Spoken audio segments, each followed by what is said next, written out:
I watched her drag the girl by her hair, her fingers twisting deep into the thick coils like clouds. The girl's cry filled the night. But the princess did not care. She only laughed, a cold sharp sound that made my stomach turn. Take her to the river, she ordered. Let her learn her place. I wanted to look away, but I couldn't. I had seen many things in this palace, but this was worse than anything before. My name is Chamaka. I was one of the palace maids, and I have spent years in service to Princess Ezimma, the king's only daughter. She is beautiful, but her beauty was like a sharp knife. It could cut deep when you least expected it. She was cruel in ways that made the other maids whisper when they thought she wasn't listening. But that night, I saw her true wickedness. The girl she was dragging was Ijoma, my closest friend, in the palace. She had done nothing wrong, only spilled a little oil on the prince's favorite wrapper. But for Ezimma, even a small mistake was unforgivable. They took Ijoma to the river, and I followed from the shadows, my heart pounding. The princess stood at the edge, her white gown glowing under the moon. "Kneel," she commanded. Ijoma did, her whole body shaking. "Drink," the princess said, her voice as smooth as palm oil. Ijoma hesitated. "Please, my princess." A hard slap cut her off. The sound of it made me flinch. "Drink!" With trembling hands, Ijoma scooped the water into her mouth. The river was dark and dirty, but she drank, choking on her sobs. Then the princess smiled. "Good, now stay there." She turned and walked away, her laughter dancing in the wind. But Ijoma never left that river. By morning, she was dead. And I, Chamaka, the silent maid, became the only one who knew the truth. I thought it was over.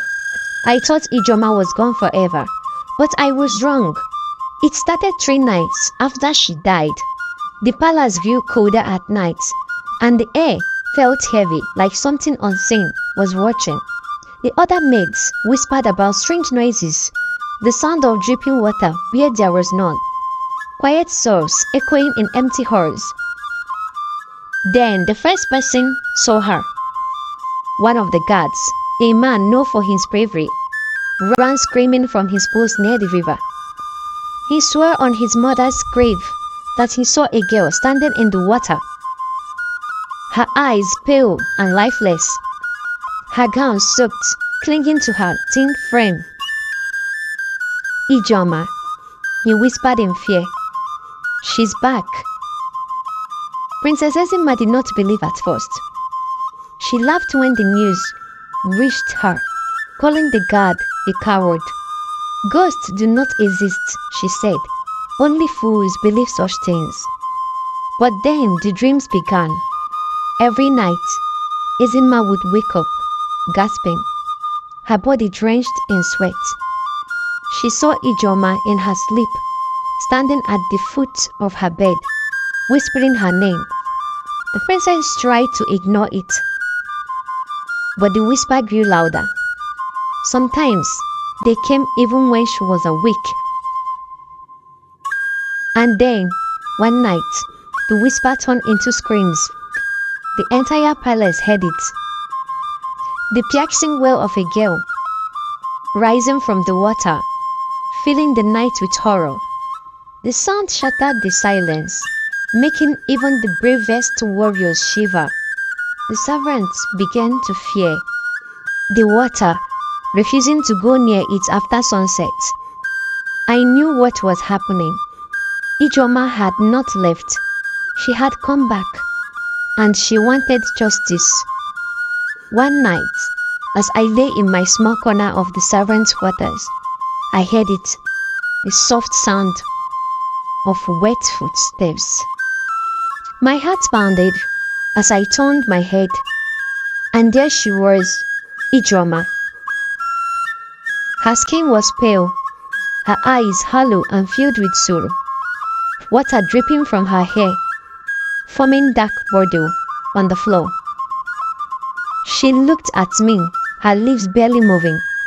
"Chiamaka," she whispered, "help me." Tears filled my eyes. "How?"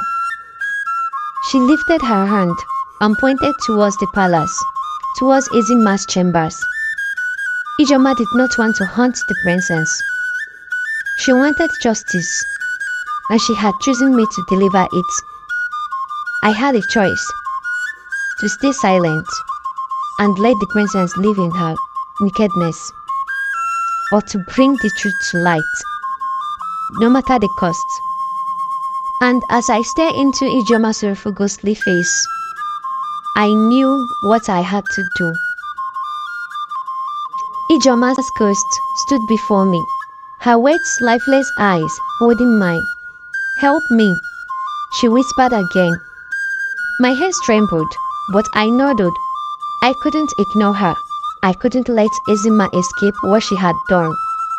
That night, I crept towards the king's chambers. My heart pounded so loudly. I feared it would wake the entire palace. I knelt before his door and whispered, "Your Highness, I bring grave news." The king allowed me in, his tired eyes watching me carefully. Taking a deep breath, I told him everything: how Ezimma had dragged Ijoma to the river, how she forced her to drink the dirty water, how she laughed as she left her there. The king's face darkened. He did not speak for a long time. Then he stood, summoned the princess.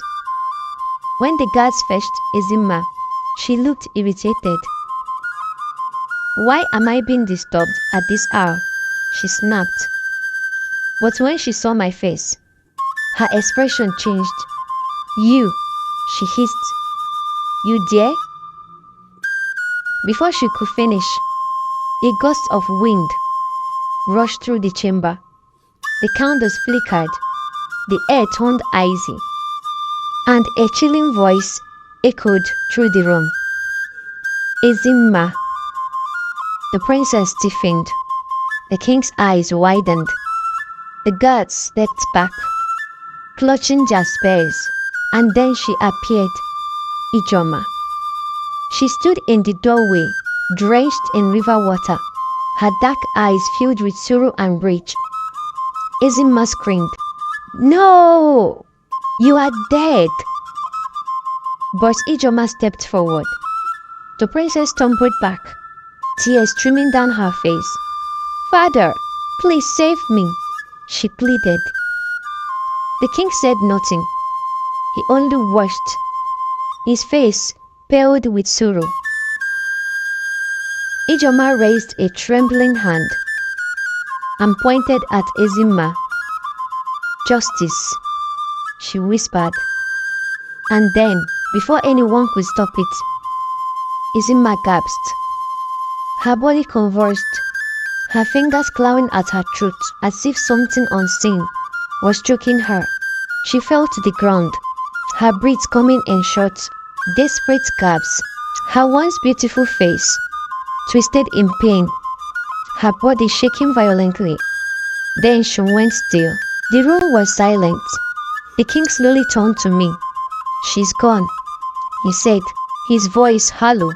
Ijoma's ghost gave me one last look, her lips curving into a small peaceful smile. Then she faded, vanishing like mist in the wind.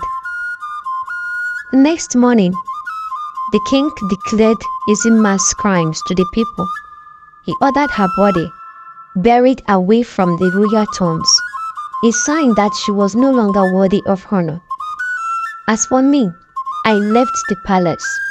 I had seen enough evil to last a lifetime, but I will never forget Ijoma. She had returned for justice, and justice had been served. Thank you so much for bringing out your time to watch this wonderful video. Please like, comment, and subscribe.